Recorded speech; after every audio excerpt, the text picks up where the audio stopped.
안녕하세요. 화장품 읽어주는 남자 화익남 임관호입니다. 오늘은 피부과가 너무 비싸서 너무 비용이 부담스러워서 안 가는 분들을 위한 정보를 전달해 드리려고 이렇게 영상을 찍게 되었습니다. 정말 많은 분들이 이렇게 생각하고 계신 것 같습니다. 피부과는 너무 비쌀 거야. 피부과에서 몇백 몇천을 썼는데 피부과를 갈 때만 피부가 좋아지고 피부과를 안 가니까 피부가 다시 그대로 돌아오더라. 피부과에 가면 레이저 치료나 기계로 시술을 하는 자꾸 시술만 권하기 때문에 너무 비싸. 그래서 피부과를 선뜻 가기가 힘들어. 저는 피부 질환과 여드름 때문에 질문을 해주신 분들께 피부과를 꼭 가야 된다고 말씀을 드리는 경우가 굉장히 많습니다. 실제로 좋은 화장품을 사용하고 안정적인 홈 스킨케어 방법을 실천하는 것만으로 피부가 좋아지지 않을 것으로 판단되는 피부 질환이 있는 경우에는 특히 피부과 전문의 병원에 가서 적절한 진료를 받으시는 것을 권해드리고 있습니다. 이때 저는 비용 부담이 많이 되는 레이저 시술이나 초음파 시술과 같은 피부과 시술을 받으라고 말씀을 드리는 것이 아닙니다. 저는 바르는 연고 혹은 먹는 약으로 충분히 해결할 수 있는 경우가 굉장히 많다고 생각하기 때문에 여러분들께 피부과 방문을 권해드리는 것입니다. 시술을 먼저 권하는 피부과 전문의 병원 때문에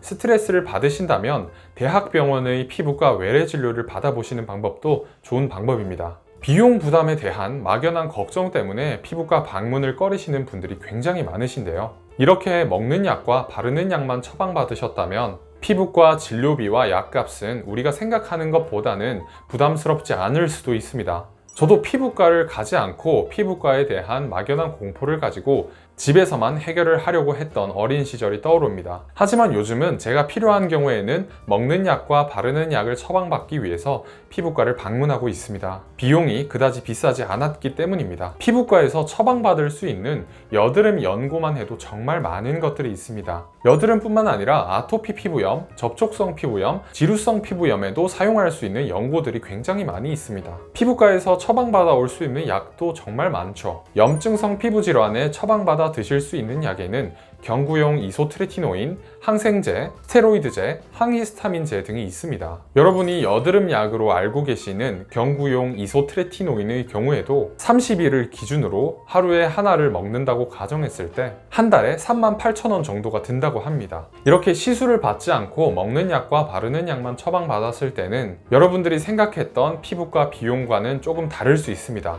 그러므로 너무 비싸고 부담스럽다는 이유만으로 피부과를 가지 않고 집에서 민간요법과 홈케어에만 의존하고 계신다면 반드시 피부과를 방문해 보시는 것을 권해드립니다. 피부 질환의 경우 반드시 피부과에서 적절한 치료를 받으셔야 합니다. 방치하시면 일이 더 커질 수 있습니다. 오늘도 화장품 읽어주는 남자와 함께 꿀피부 되시고요. 구독과 좋아요 그리고 알림 설정까지 눌러주시면 감사하겠습니다.